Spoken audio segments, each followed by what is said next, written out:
झरने बैठ तपे पच अग्नि उर्दमुख झूल झुलावे हैं, ज्ञानी पुरुषा तो निकट न जावे, ये मूर्खों को रीझ रे जावे हैं।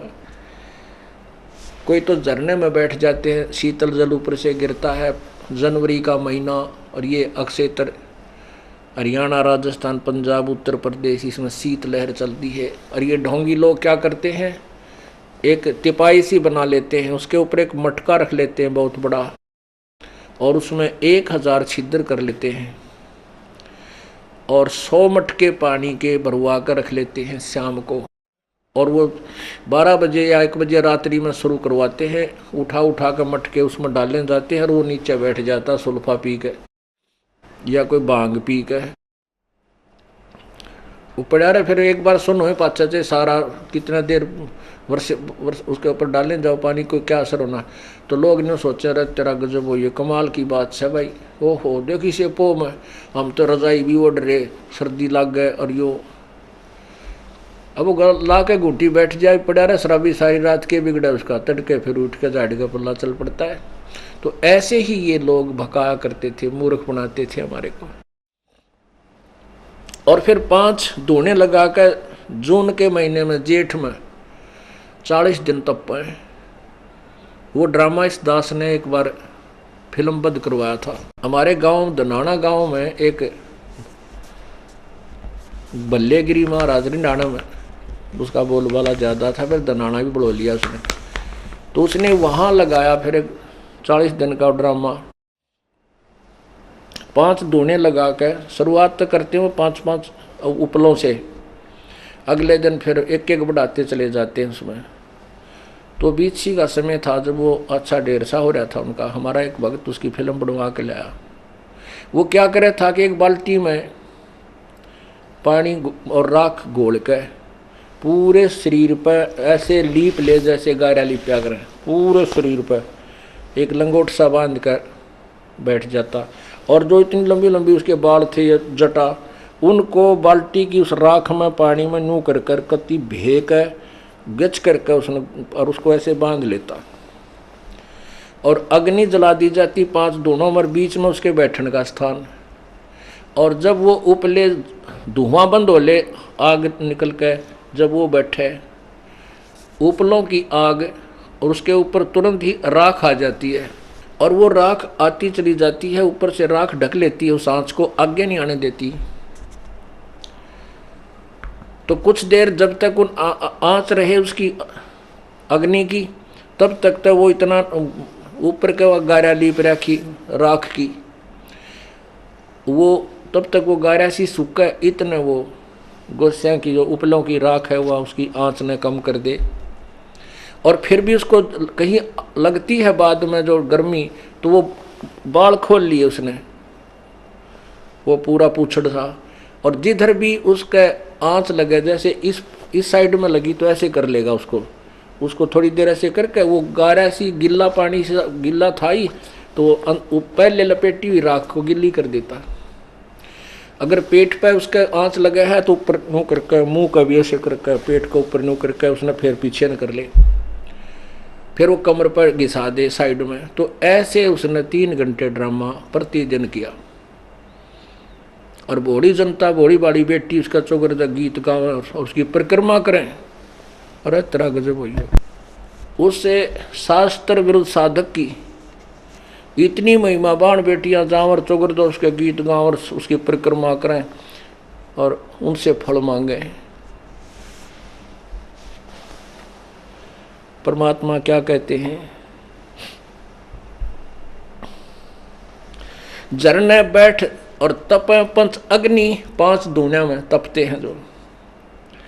उर्द मुख झूल झुला हुए हैं, ज्ञानी पुरुष तो निकट न जावे, मूर्खों को रीझ रे जावे हैं।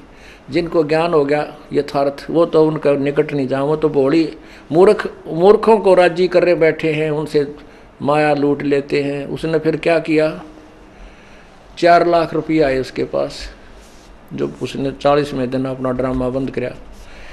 4 लाख रुपया आए, 80 लाख का सुल्फा पी गए। उनका फिर आपस में जूत बाजा, 80 लाख का तो उसके चेले चपटे सुल्फा पी गए, बाकी के मैं थोड़े बहुत भंडार में ला दिए। दूसरे में 2.5-3 लाख रुपए की सुमो गाड़ी आओ या गाड़ी ले ली उसने, और पहले बका दिया गांव का न्यारा कन्या स्कूल बनवाऊंगा। तो गांव के लोगों ने रिश्तेदारों में जा के अपने सबसे पैसे भी लाए, गांव का कहीं भी व्यक्ति था वहाँ उनसे पैसे ले करके उस ड्रामेबाज को दे दिए, और वो कड़ा के गाड़ी जाता रहा। फिर बाद जब उसके लठ, फिर वो ये कह के गया था कि अब के सर्दियों में झरने 40 दिन का जो है ना वो जलधारा का साधना करूँगा, जैसे आप मैंने बताया वो मटका ऊपर रखे तपाई रख के वो फिर ऊपर धारा चले जा। तो फिर गाँव वाले ने बोले कान दे उसकी टांग तोड़ांगे। वो फिर नहीं आया, किसकी जलधारा करे था, उसका काम पूरा हुआ। तो यहाँ परमात्मा कहते हैं ज्ञानी पुरुष तो निकट न जावे, ये तो मूर्खों को रीझ रे जावे।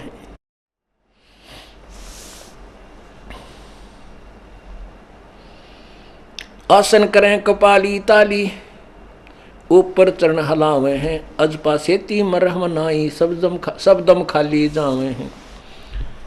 अब कोई आसन करते हैं और कोई ऊपर न पैर करके सिरासन करके साधना करते हैं, कहते हैं अजप्पा सेती मरहम नाई, श्वास के द्वारा जो अजप्पा जाप है उसका तो ज्ञान नहीं, उनके सब श्वास व्यर्थ जा रहे हैं, खाली जा रहे हैं, जबकि इन श्वासों से हमने सत्यनाम का सिमरन करना चाहिए था जिससे लाभ हो।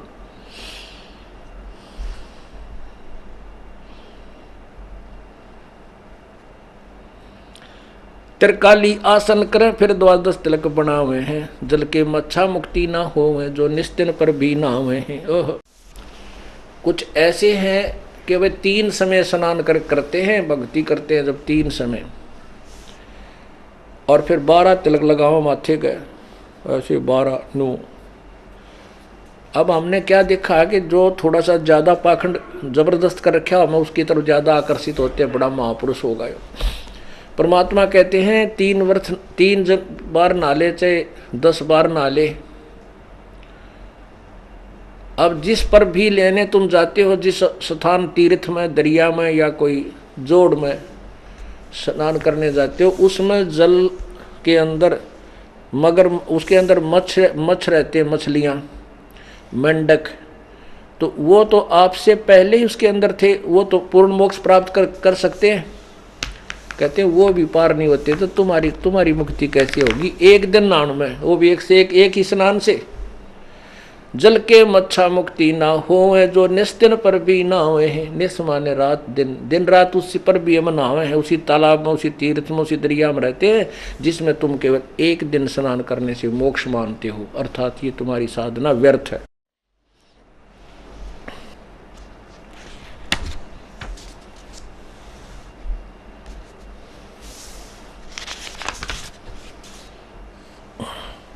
कार्तिक मास महात्म नाम है, गया प्रयागों पिंड भरवावे हैं, रचना राम रट्याना कोई, अगली पिछली सब ही खोई।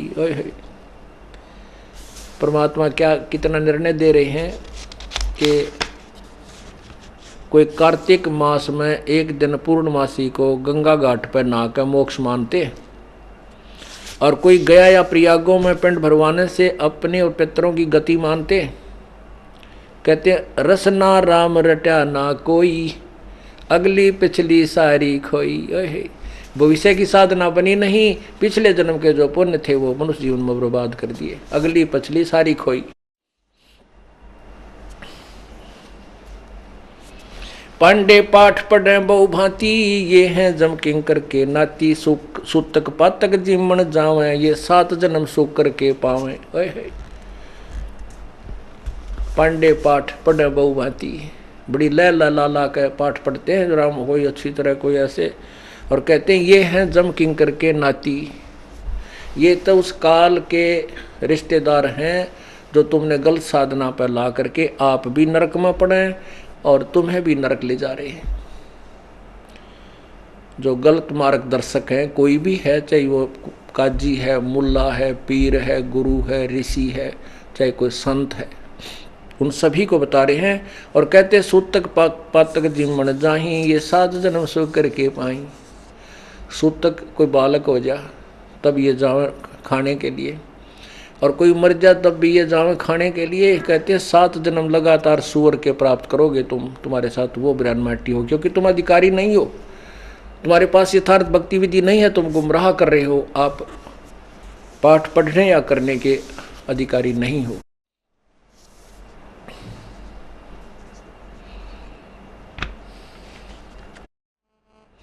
पहर जनेऊ फूले फाले बामण हो के बहु घर गाले, उजड़ खेड़े जोटा मारा ताते ब्राह्मण का मुंह काला।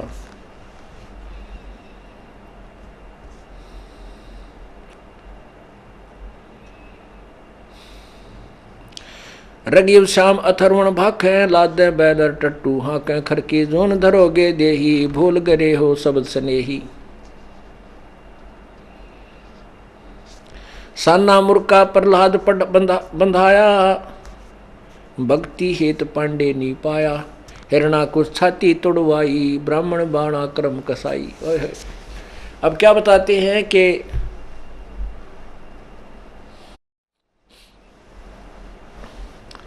साना मुर्का नामक ये शिक्षक थे उसके प्रहलाद के, ये ब्राह्मण थे। और हिरण्यकशिपु भी ब्राह्मण था, हिरण्यकशिपु भी ब्राह्मण था। यानी आप हिस्ट्री देखना कि शुरुआत कहाँ से होती है। ब्रह्मा जी के वंशजों के आगे चल के 2 भाग हो जाते हैं, एक शंकराचार्य के शिष्य हो जाते हैं और एक इसके बृहस्पति के अनुयायियों को थे वो सारे ब्राह्मण ही। तो देवता कहने लगे और शंकराचार्य के गुरुओं को, ना वो शुक्राचार्य के शिष्यों को राक्षस कहने लगे। थे ये सारे ब्राह्मण वही है जो भगवान के लिए प्रयत्न करता है, भक्ति कर रहा है, उसको ब्राह्मण कहते, भक्त कहते हैं। तो यहाँ कहते हैं हिरण्यकशिपु ने ब्रह्मा की साधना की ब्राह्मण बन गए और फिर ऐसे कर्म कर दिया, अपने बेटे का शत्रु हो गया, भगत को सताने लग गया, भगवान का नामो निशान मिटाने लग गया। रावण ब्राह्मण बहुत तप कीना, महादेव की दीक्षा लीना, रामचंद्र की सीता हरिया, 10 मस्तक मुंधे मुँह नन्हे पड़िया। रावण ब्राह्मण था और उसने महादेव की भक्ति की और विष्णु जी की पत्नी ठा ली, उसके भाई की, बड़े वाले की, उससे बड़े की। कहते हैं ये कर्म ब्राह्मण के वह होते हैं, नहीं, ये तो राक्षस कर्म है और वो राक्षस कहला गया। विश्वामित्र सुन विस्तारा, 100 पुत्र वशिष्ठ के मारा, राजऋषि से बहुत रिसाए, ब्रह्म ऋषि से रीझ रिझाए। ये ऋषि विश्वामित्र और ऋषि वशिष्ठ, इनका आपस में बहुत जबरदस्त विरोध हो गया।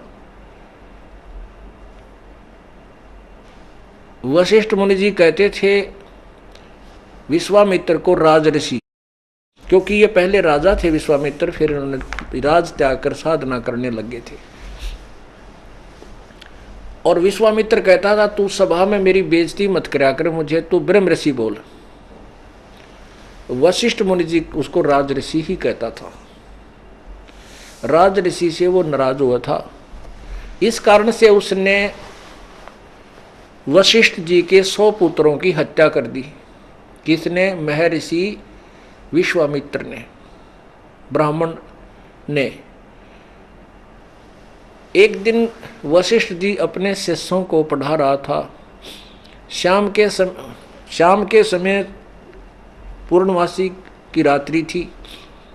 एक वृक्ष के नीचे बैठे थे, अपनी संध्या उपासना करने के बाद गुरुदेव से चर्चा बच्चे कर रहे थे।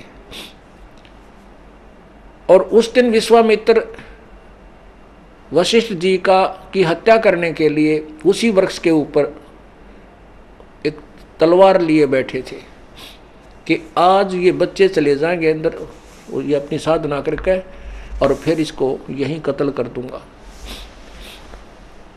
ऊपर छुप कर बैठा हुआ था। बच्चे कहने लगे वशिष्ठ जी से कि हे गुरुदेव, हमें अपने भाइयों की बहुत याद आती है, आपके पुत्र थे वो विश्वामित्र राक्षस दुष्ट ने मार डाले। वो बहुत नीच आत्मा है, वो ब्राह्मण नहीं है। अब देखो पुण्यात्माओं, जिसके 100 पुत्र मार दिए हो किसी ने तो कभी उसका गुणगान नहीं कर सकता, लेकिन उच्च आत्मा होती हैं, श्रेष्ठ आत्मा जो होती हैं वो अवश्य सत्य कहती हैं। वशिष्ठ मुनि जी ने कहा कि बच्चों ऐसा मत कहो, विश्वामित्र दुष्ट नहीं, वो राक्षस नहीं। यदि उसमें ये क्रोध ना हो तो उस जैसा इंसान नहीं, वो बहुत अच्छी आत्मा का आदमी है। उसमें राग द्वेष, ये मान बढ़ाई अगर ये ना हो तो उस जैसा इंसान नहीं। अब अपने शत्रु से अपनी प्रशंसा सुनकर हिरण उस विश्वामित्र के हाथ कांप गए और वहीं से पैर ऊपर से ही टहनी पकड़कर नीचे छलांग लगा दी और चरणों में विश्वामित्र वशिष्ठ जी के चरणों में गिर कर और फूट फूट कर रोने लग गया। ने बोला मुझे माफ कर दो महापुरुष, आप सचमुच महान हो। तब उस वशिष्ठ जी ने कहा था कि उठो ब्रह्म ऋषि।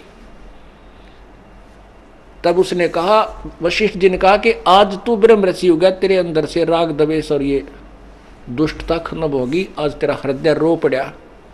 और जब तक इंसान के अंदर परमात्मा के प्रति रोना नहीं आता वो भक्त नहीं बना है। तो परमात्मा उसी का विचार दे रहे हैं। विश्वामित्र सुन विस्तारा, 100 पुत्र वशिष्ठ के मारा। राज ऋषि से बहुत रिसाए, ब्रह्म ऋषि से रीझ रिझाए। ये भी वेदा है। कहते हैं इतना साधक था। विश्वामित्र की और वशिष्ठ जी की बहुत दिनों से शत्रुता चल रही थी।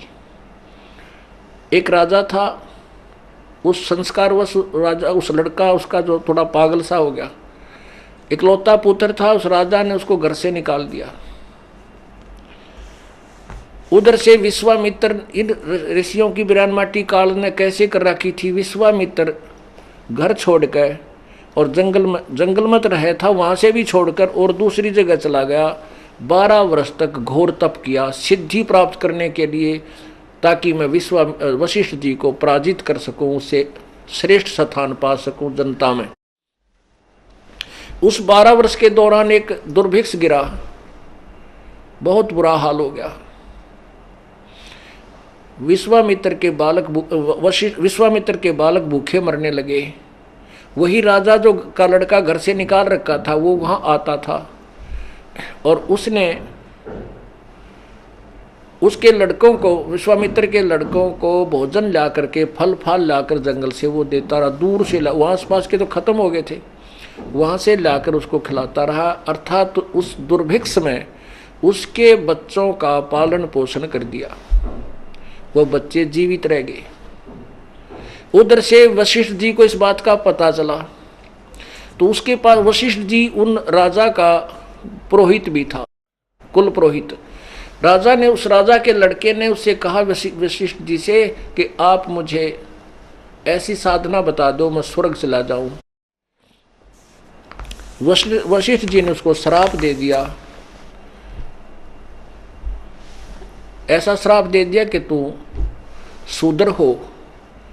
वो शूद्र जैसा व्यवहार हो गया, शूद्र जैसा शरीर हो गया, ऐसा ही उसका राक्षस जैसा शरीर बन गया। क्योंकि उसको वशिष्ठ जी ने कहा कि तू मेरे शत्रु के बच्चों की रक्षा करता था, तो मेरा यजमान हो करके।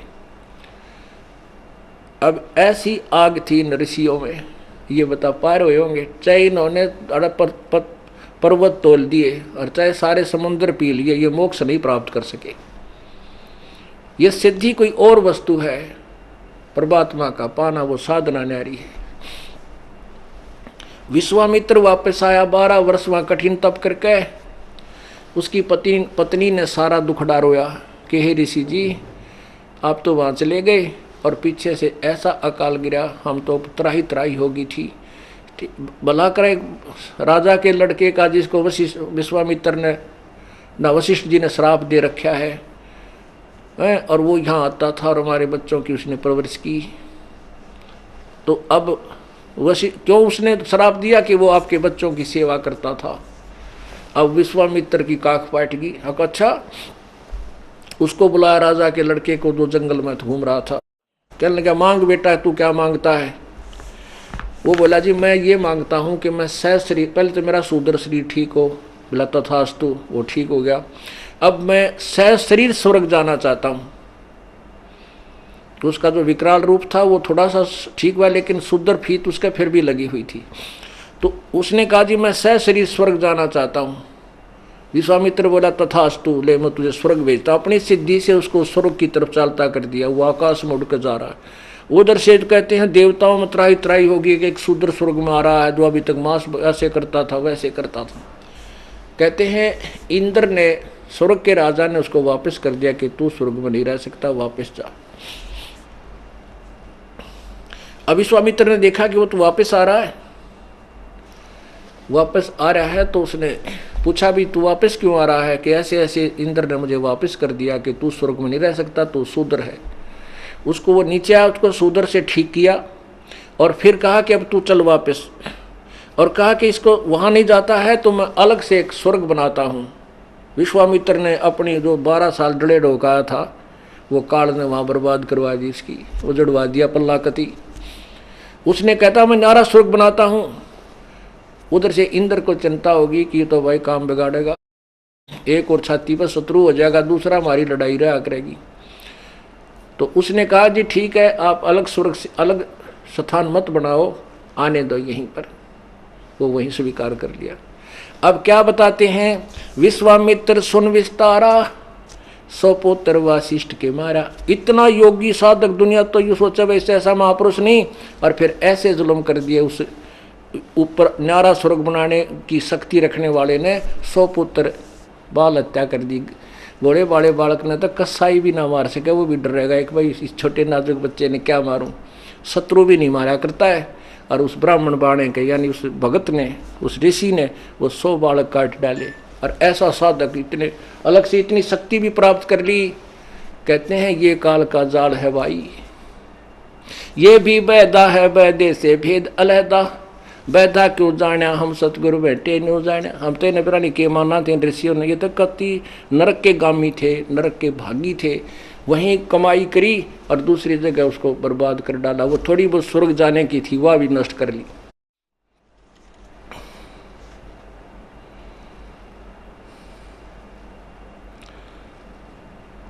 परमात्मा कहते हैं सुर नर मुनि जन 33 करोड़ी, बंदे सभी निरंजन डोरी। ये 33 करोड़ देवता 88,000 ऋषि कहते काल की डोर का बंद रहे, ये मोक्ष नहीं हो सकते।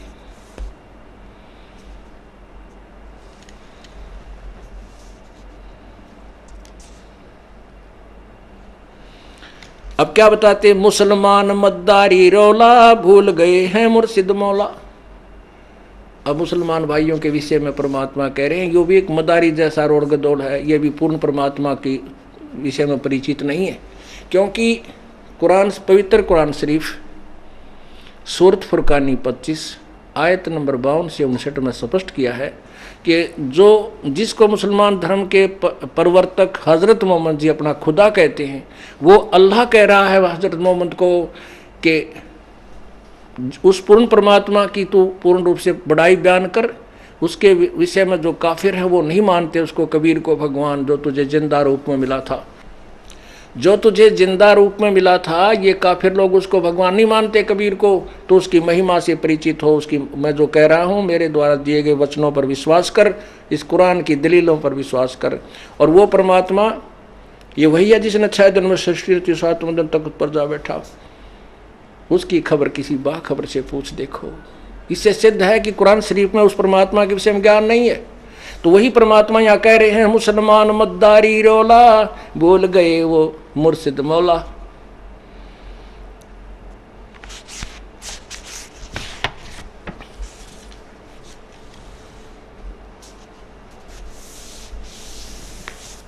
अब इसके बारे में शाम को आपको सत्संग में सुनाएंगे। अब परमात्मा हमें ये बताना चाहते थे कि भाई जैसे मैं अपनी साधना कर रहा हूँ, परमात्मा के कोई संतान नहीं थी, कोई उनका पत्नी नहीं थी, ना उनके कोई माता पिता थे। नीरोनीमा नामक एक जुलाहा दंपत्ति उनको उठा ले गए थे। परमात्मा ने सतलोक से आकर स्वयं ही बालक रूप धारण किया था और 2 मरे हुए लड़कों को, बच्चों को जीवित करके अपने साथ रखा था। एक का नाम कमाल था, एक लड़के का और लड़की का नाम कमाली रखा था। यानी एक परिवार भी जोड़ कर दिखाया कि मैं सह परिवार रहा, परिवार के लिए मैंने ताना कपड़ा बुन के उनका रोजी रोटी परवरिश भी की और भक्ति भी की। ऐसे तुम भी परमात्मा पा सकते हो, कहीं उन डले ढोने वालों के, उन पाखंडियों के चक्कर में आकर और जंगल में जा बैठो नहीं। कर्म सन्यासी का अर्थ होता है कर्म छोड़ के केवल हठ योग करने वाला, और कर्म योगी काम करते करते भक्ति करे। काम जैसा किसी ने शादी करवा ली या ना करवा ली, जैसे हमारे यहाँ भक्त रहते हैं, सेवा जिन्होंने अपना घर यहाँ उस घर को छोड़ के इस घर में रह रहे हैं, वो सब काम करते हैं, हर सेवा करते हैं और भगवान की भक्ति भी करते हैं, और गृहस्थी भी अपना काम भी करते हैं और परमात्मा की भक्ति भी करते हैं। ये दोनों ही मोक्ष प्राप्त करेंगे इस सत्य साधना से। बोलो सतगुरुदेव। कर जोरूं विनती करूं, धरूं चरण पर शीश, गुरु राम देवानंद जी महाराज ने दियो नाम बख्शीश। कोटि कोटि सिजदा करूं, कोटि कोटि प्रणाम, चरण कमल में राखियो मैं बंदी जाम गुलाम। कुत्ता तेरे दरबार का, मोतिया मेरा नाम, गले प्रेम की जेवड़ी, जाखे चौवा जाऊं मैं, तो करो तो बावड़ू, और दूर दूर करो तो जाऊं, जो रखो तो ही रहूं,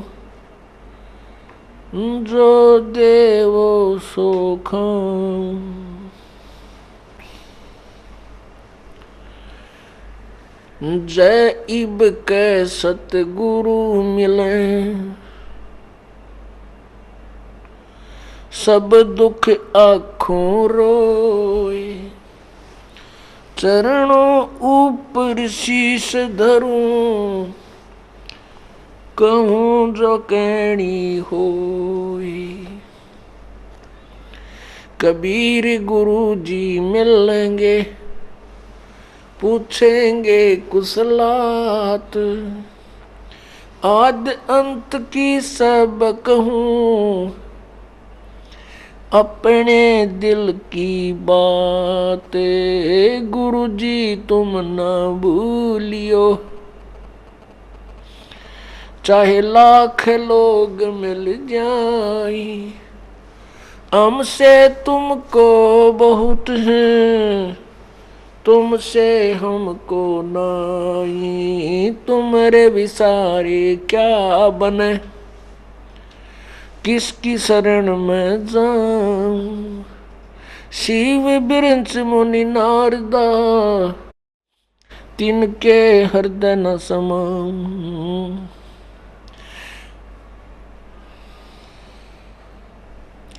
अब गुण किए तो बहुत किए,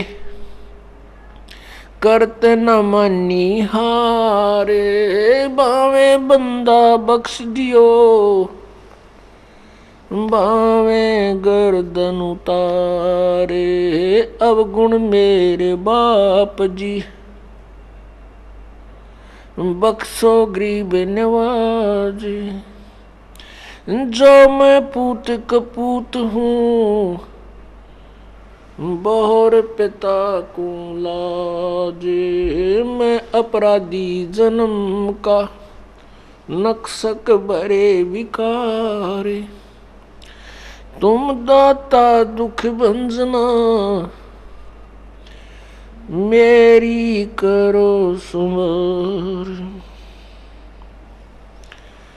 बंदी छोड़ दयाल जी, तुम तक हमारी दौड़े, जैसे काग जहाज का सूजत और न ठोरे। परमपिता परमात्मा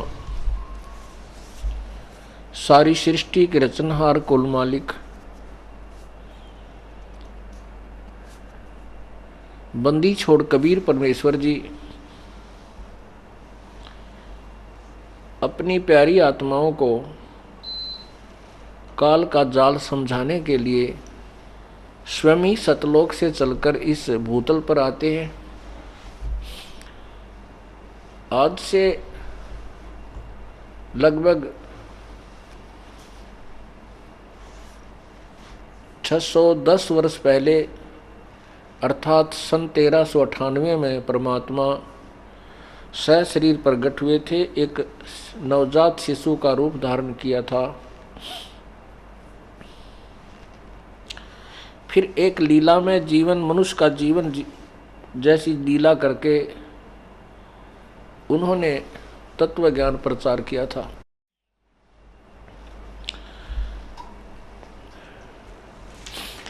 उसी तत्व ज्ञान के दौरान प्रचार के समय हिंदू और मुसलमान पुण्यात्माओं को परमात्मा ने उन्हीं के सदग्रंथों की सच्चाई बताने की चेष्टा की कि आपके सदग्रंथों में ऐसा लिखा है और आपके गुरु पीर काजी मुल्ला ऋषि ये इनसे भी परिचित नहीं है। ये केवल आपको दंत कथा सुना रहे हैं। उसी के दौरान उसी के विषय में आप सुबह सत्संग सुन रहे थे। उसमें परमात्मा ने हिंदुओं के विषय में भी बताया कि जो साधना ये आप लोग करते हो, जो हठ योग करके जंगल में जा बैठते हो, ये आपके सदग्रंथों में भी मना है।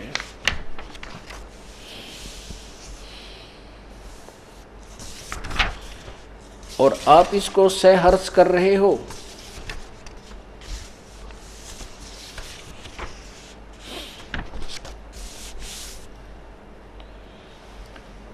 जैसा कि आपने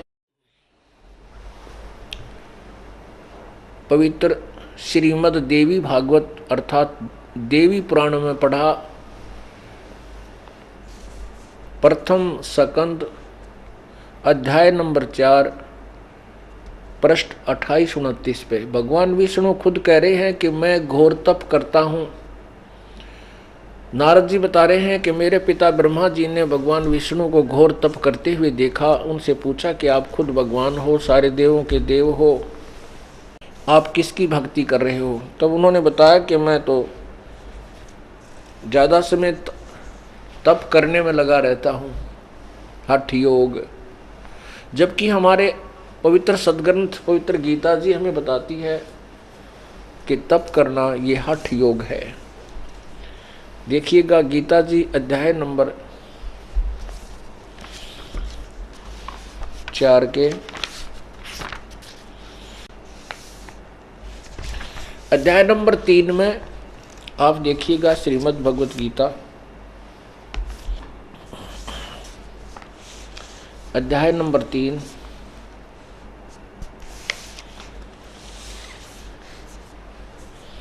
अर्जुन ने प्रश्न किया प्रथम श्लोक में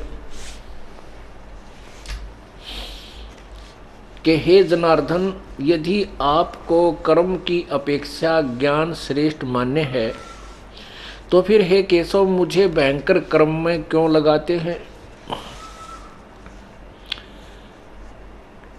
मिले हुए से वचन मेरी बुद्धि को मानो मोहित कर रहे हैं। उस बात को निश्चित करके कहिए जिसमें मेरा कल्याण, मैं कल्याण को प्राप्त हूं।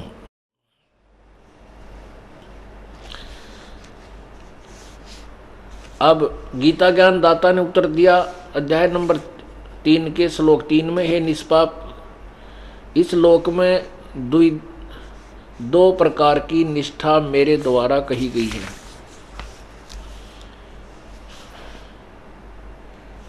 उसमें सांख्य योगियों की तो निष्ठा ज्ञान योग से, सांख्य योगियों की निष्ठा तो ज्ञान योग से, मेरे द्वारा पहली कही गई उनमें से सांख्य योग की निष्ठा तो ज्ञान योग से और योगियों की निष्ठा कर्म योग से है। फिर क्या बताया है कि मनुष्य, अब 3 के 4 में, मनुष्य न तो कर्मों का आरंभ किए बिना निष्कर्मता को प्राप्त यानी योग निष्ठा को प्राप्त हो सकता है, और न कर्मों के केवल त्याग मात्र से सिद्धि यानी सांख्य निष्ठा को प्राप्त होता है। 5 में कहा है कि निसंदेह कोई भी मनुष्य किसी भी काल में क्षण मात्र भी बिना कर्म किए नहीं रहता, क्योंकि सारा मनुष्य समुदाय प्रकृति जनित गुणों द्वारा परवश हुआ कर्म करने के लिए बाध्य किया जाता है। फिर क्या बताता है,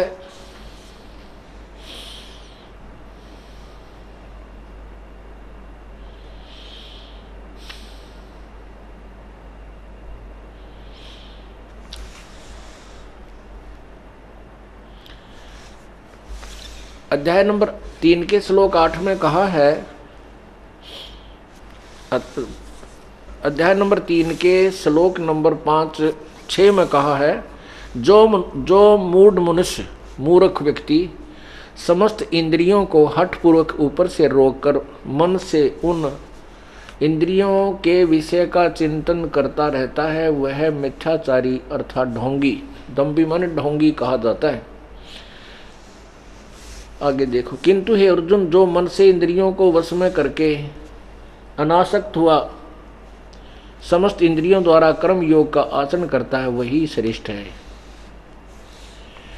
इसमें क्या है, 6 में कहा है कि मूर्ख लोग, तीसरे अध्याय के 6 श्लोक में कहा कि मूर्ख लोग एकांत स्थान पर बैठ कर और ढोंग करते हैं, दम्भ करते हैं, हठ योग करते हैं, इंद्रियों को रोकने की चेष्टा करते हैं, और मन उनका पता नहीं कहाँ कहाँ घूमता रहता है, वो कर नहीं सकते। इसलिए मन से यानी ज्ञान से फिर मन रुकता है, क्योंकि ज्ञान योग पर महत्व दिया जा रहा है, और ज्ञान से मन रुकता है और सभी इंद्रियों को अपने कर्म में लाए रखे, काम करता रहे और भक्ति भी करता रहे, कर्म योग का आचरण करता हुआ। कर्म योग माने अपने कर्तव्य कर्म को करते हुए अपना भजन भी करता रहे। अब आगे स्पष्ट किया 3 के 8 में, 3 के 8 में, ये 8 अध्याय श्लोक है, तू शास्त्र विहित यानी शास्त्र अनुसार कर्तव्य कर्म कर, शास्त्र अनुसार कर्तव्य कर्म कर, क्योंकि कर्म न करने की अपेक्षा कर्म करना श्रेष्ठ है, तथा कर्म न करने से तेरा निर्वाह, शरीर निर्वाह भी तो नहीं सिद्ध होगा। अब सिद्ध हो गया कि जो यह हठ योग ब्रह्मा विष्णु महेश भी किया करते थे, अन्य ऋषि जन भी करते थे, ये शास्त्र विरुद्ध साधना थी।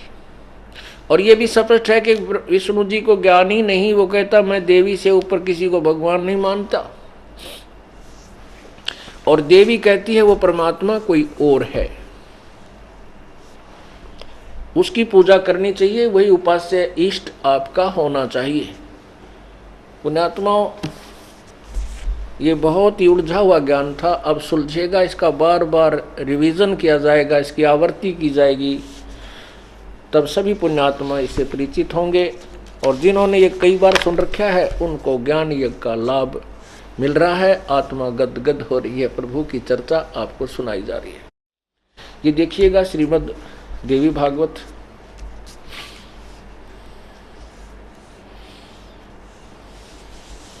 ये गीता प्रेस गोरखपुर से प्रकाशित है।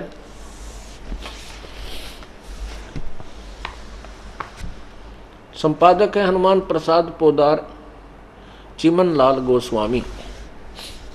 अब देखिएगा प्रश्न नंबर 28 पे, 28 पे, पर पहला स्कंध पृष्ठ 28। 27 पर आप देखोगे, 27 पर लिखा है ये अध्याय 1 और 3 तक का विवरण ऊपर हो चुका है। इससे आगे चौथा अध्याय प्रारंभ होता है। इस चौथे अध्याय के 28 पृष्ठ पे तीसरे सकंद में ना पहले सकंद में, पहला सकंद यहां देखिएगा। नारद जी ने कहा, महाभाग व्यास जी, तुम इस विषय में जो मुझसे जो पूछ रहे हो, ठीक यही प्रश्न मेरे पिताजी ने भगवान श्री हरि से किया था। देवादिदेव भगवान जगत के स्वामी हैं। लक्ष्मी जी उनकी सेवा में उपस्थित रहती हैं। दिव्य कौस्तुमणि उनकी शोभा बढ़ाती है। वे शंख चक्र और गदा लिए रहते हैं, पीतांबर धारण करते हैं। पीतांबर, 4 भुजाएं हैं। वक्षस्थल पर श्री वत्स का चिन्ह चमकता रहता है। वे चराचर जगत के आश्रय दाता हैं, जगत गुरु। ओहो, जगत गुरु एवं देवताओं के भी देवता हैं। ऐसे जगत प्रभु भगवान श्री हरि महान तप कर रहे थे। ओहो, महान तप कर रहे थे। उनकी समाधि लगी थी। यह देखकर मेरे पिता ब्रह्मा जी को बड़ा आश्चर्य हुआ तथा अतः उन्होंने उनसे जानने की इच्छा प्रकट की। ब्रह्मा जी ने पूछा, प्रभु आप देवताओं के अध्यक्ष, जगत के स्वामी, भूत भविष्य एवं वर्तमान के सभी जीवों के एकमात्र शासक हैं। भगवान आप फिर क्यों तपस्या कर रहे हैं और किस देवता की आराधना में ध्यान मग्न है? मुझे असीम आश्चर्य तो यह हो रहा कि आप देवेश्वर एवं सारे संसार के शासक होते हुए भी समाधि लगाए बैठे हैं। अब इसको शॉर्ट में सुनाते हैं। ब्रह्मा जी के विनीत वचन सुनकर भगवान श्री हरि उनसे कहने लगे, ब्रह्मन सावधान होकर सुनो, मैं अपने मन का विचार व्यक्त करता हूँ। देवता, दानव, मानव सब यही जानते हैं कि तुम सृष्टि करते हो, मैं पालन करता हूँ और संकर संहार किया करते हैं। किंतु फिर भी वेद के पारगामी मनुष्य पुरुष अपनी युक्ति से यह सिद्ध करते हैं कि रचने, पालने और संहार करने की यह योग्यता जो हमें मिली है उसकी अधिष्ठात्री शक्ति देवी है, दुर्गा है। वे कहते हैं कि संसार की सृष्टि करने के लिए तुम में राजसी शक्ति का संचार हुआ है, मुझे सात्विक शक्ति मिली है और रुद्र में तामसी शक्ति का आविर्भाव हुआ है। ये भी सिद्ध हो रहा है कि समय स्वीकार कर रहे हैं कि रजगुण ब्रह्मा है, सतगुण विष्णु, तमगुण शिव जी है। उस शक्ति के अभाव में तुम इस संसार की सृष्टि नहीं कर सकते, मैं पालन करने में सफल नहीं हो सकता और रुद्र से संहार कार्य भी संभव नहीं, होना भी संभव नहीं। ब्रह्मा जी हम सभी उस शक्ति के सहारे ही अपने कार्य में सदा सफल होते हैं आए हैं। सुवर्त प्रत्यक्ष और परोक्ष दोनों ही उदाहरण मैं तुम्हारे सामने रखता हूँ। सुनो, यह निश्चित बात है कि उस शक्ति के अधीन होकर ही मैं प्रलय काल में इस शेष नाग की सैया पर सोता और सृष्टि करने के का अवसर आते ही जाग जाता हूँ। मैं सदा तप करने में लगा रहता हूँ, उस शक्ति के शासन से कभी मुक्त नहीं रहता। कभी अवसर मिला तो लक्ष्मी के साथ सुखपूर्वक समय बिताने का सौभाग्य प्राप्त होता है। मैं कभी तो दानवों के साथ युद्ध करता रहता हूँ। अखिल जगत को भय पहुँचाने वाले दैत्यों के विकराल शरीरों को शांत करना मेरा परम कर्तव्य हो जाता है। आगे बता रहे हैं, 29 नंबर पृष्ठ चल रहा अभी है। मुझे सब प्रकार से शक्ति के अधीन होकर रहना पड़ता है। उन्हीं भगवती शक्ति का मैं निरंतर ध्यान करता हूँ। ब्रह्मा जी, मेरी जानकारी में इन भगवती शक्ति से बढ़कर दूसरे कोई देवता नहीं। जय हो। अपने आत्मा विष्णु जी को जगत गुरु लिखा है, देवेश्वर लिखा है, सब देवों के देव लिखा है।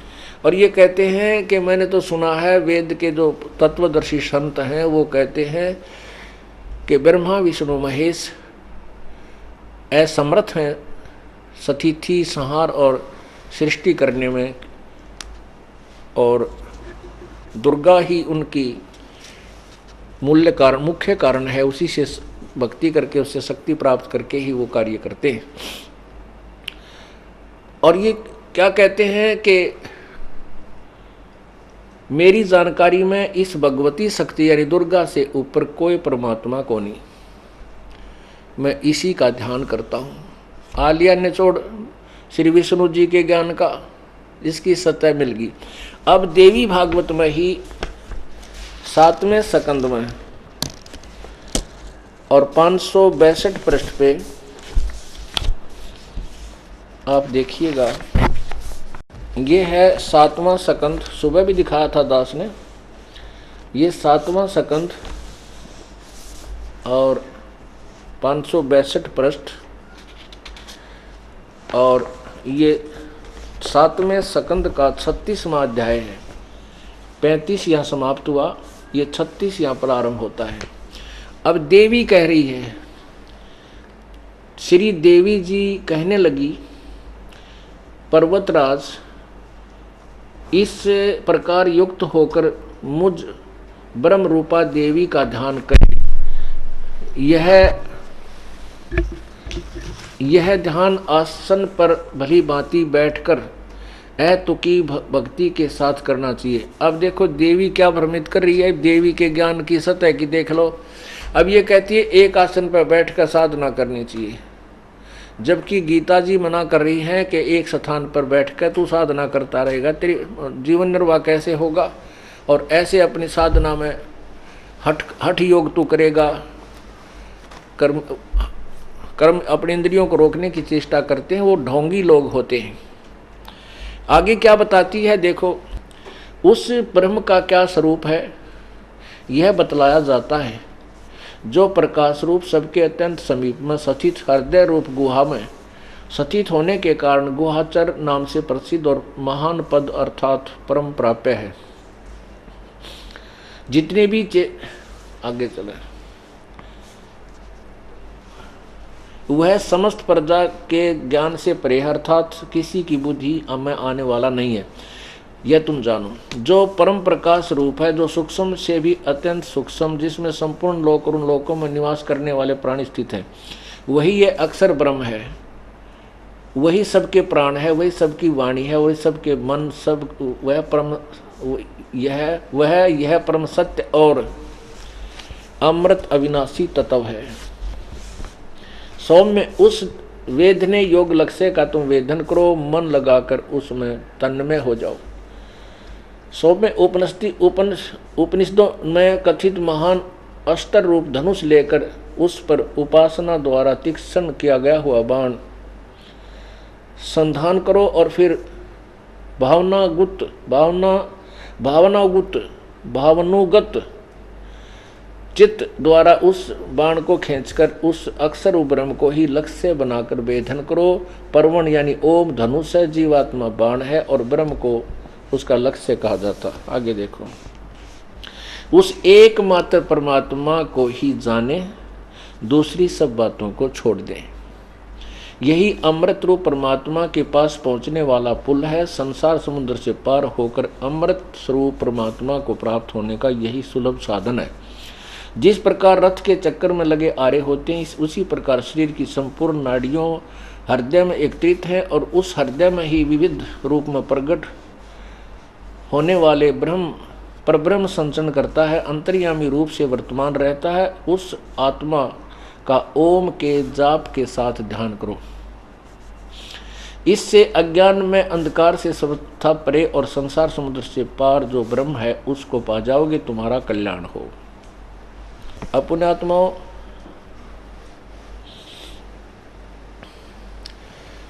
श्री विष्णु जी कह रहे हैं, मैं तो दुर्गा से ऊपर भगवान नहीं मानता, इसी की पूजा में लगा रहता हूँ। और दुर्गा कह रही है कि उस परमात्मा की भक्ति करो। पहले तो बंडावा है कि मेरी भक्ति कर, फिर कहना वो भगवान है ना, वो सर्वश्रेष्ठ है, उसी की साधना करनी चाहिए, उसे और सब बातों को त्याग दे, उसका ये जाप है, उसका ओम नाम है। अब ये खिचड़ी ज्ञान था हमारे इन देवताओं के पास, फिर ऋषियों के पास क्या होगा, वो तो इन्हीं के साधक रहे।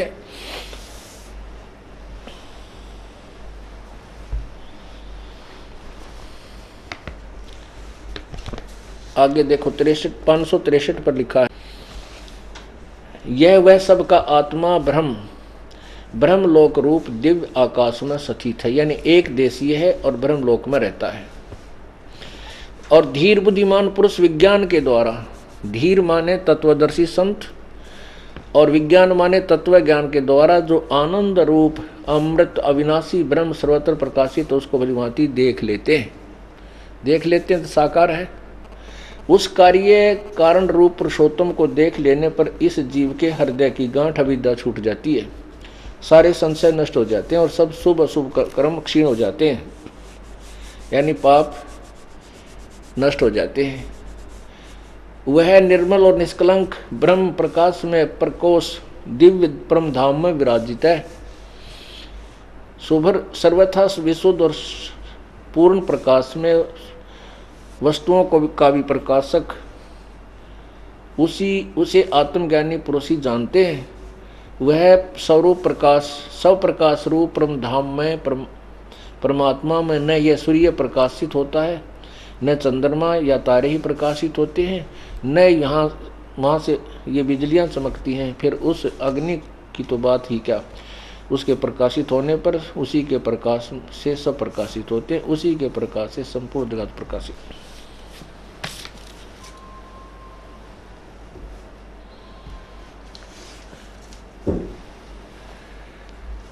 अब ये तो आपने हमारे देवताओं के ज्ञान सुन लिए। विष्णु जी कहता मैं घोर तप को तपता हूं, और गीता जी में मना किया है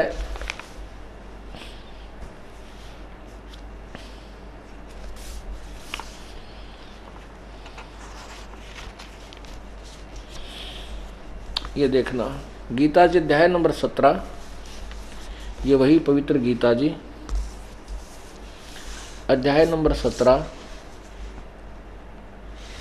और श्लोक नंबर 3-4 में देखें, 5 में है।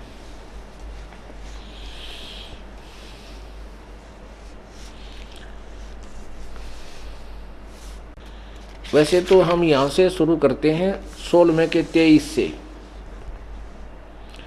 16वें के 23 में कहा है कि जो पुरुष यानी साधक शास्त्र विधि को त्याग कर अपनी इच्छा से मनमाना आचरण करता है, वह न सिद्धि को प्राप्त होता है और न परम गति को और न सुख को ही, अर्थात उसकी साधना यूजलेस व्यर्थ है। आगे देखना 24 में कहा है, अध्याय नंबर 16 के और श्लोक 24 में कहा है, इससे तेरे लिए कर्तव्य और अकर्तव्य की व्यवस्था में शास्त्र ही प्रमाण है।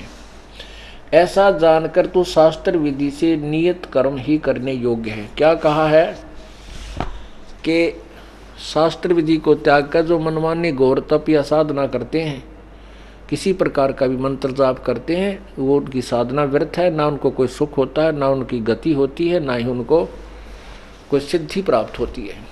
इसलिए जो शास्त्रों में लिखे हुए प्रमाण हैं उन्हीं के अनुसार साधना कीजिए, और जो उनमें करने योग्य हैं, जो नहीं करने वाले हैं, उन्हीं का आचरण कीजिए। जो अकर्तव्य कर्म है उनको त्याग दीजिए, जो करने योग्य भक्ति है उसको ग्रहण कीजिए। अब यही चल रहा है कि शास्त्र विरुद्ध जो साधना करते हैं, वो मनमाना आचरण जो करते हैं, वो कौन से और किस प्रकार के आदमी हैं। ये देखो 17वें में प्रारंभ में यही प्रश्न किया अर्जुन ने। अध्याय नंबर 17 प्रारंभ में अथ सप्तदशो अध्याय, इसमें प्रथम मंत्र में कहा है अर्जुन ने, हे कृष्ण, जो मनुष्य शास्त्र विधि को त्याग कर श्रद्धा से युक्त देव आदि पूजन करते हैं, उनकी स्थिति फिर कौन सी है, सात्विक अथवा राजसी या तामसी।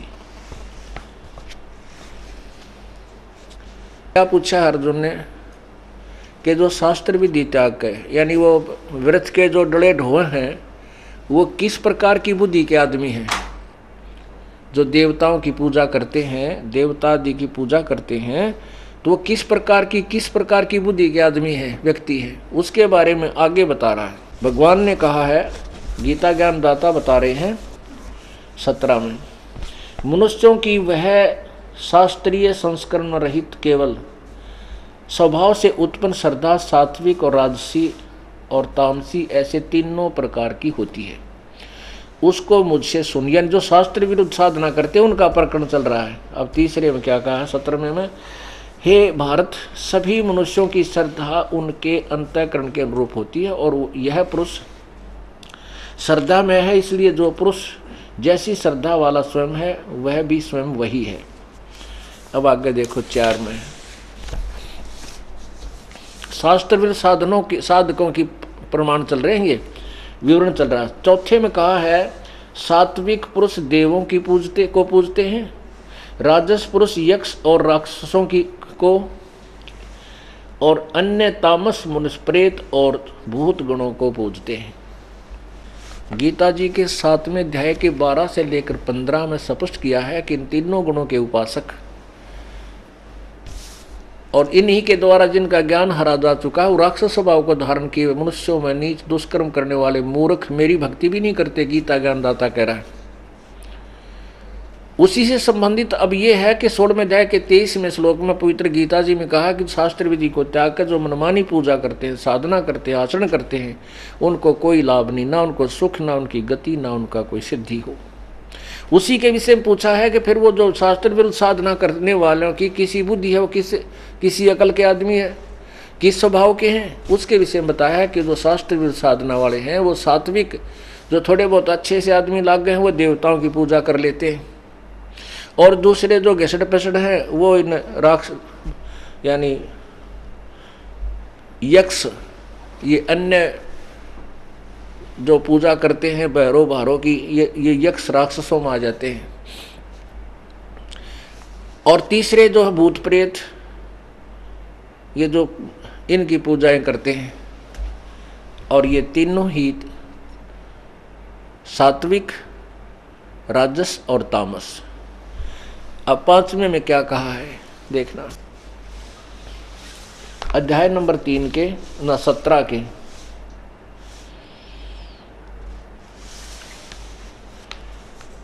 श्लोक नंबर 5, ये 4 आपने पढ़ लिया।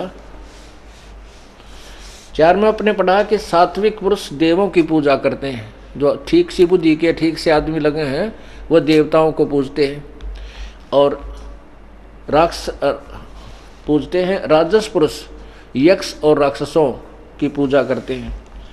अन्य तामस मनुष्य प्रेत और भूत गणों की पूजा करते हैं, पितृपात्रों की। 5वें में कहा है जो मनुष्य शास्त्र विधि से रहित केवल मनमाना कल्पित घोर तप को तपते हैं, दंभ और अहंकार से युक्त एवं कामना, आसक्ति और बल के अभिमान से भी युक्त,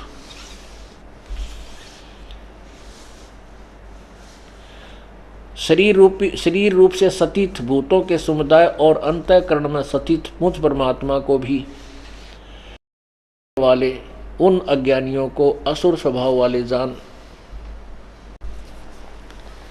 इसमें हमने केवल इतना ही निर्णय लेना था जो हमारा प्रयोजन सिद्ध होना है कि शास्त्र विधि को त्याग कर जो मनमानी पूजा करते हैं वो कति व्यर्थ, और घोर तप को तपते हैं वो राक्षस स्वभाव के धारण वाले हैं, और वो मुझे भी कष्ट देने वाले हैं, मुझे भी कष्ट करते हैं, क्योंकि और अंदर जो परमात्मा पूर्ण है उसको भी दुख देते हैं। और ऐसे व्यक्तियों को नरक में डाला जाता है।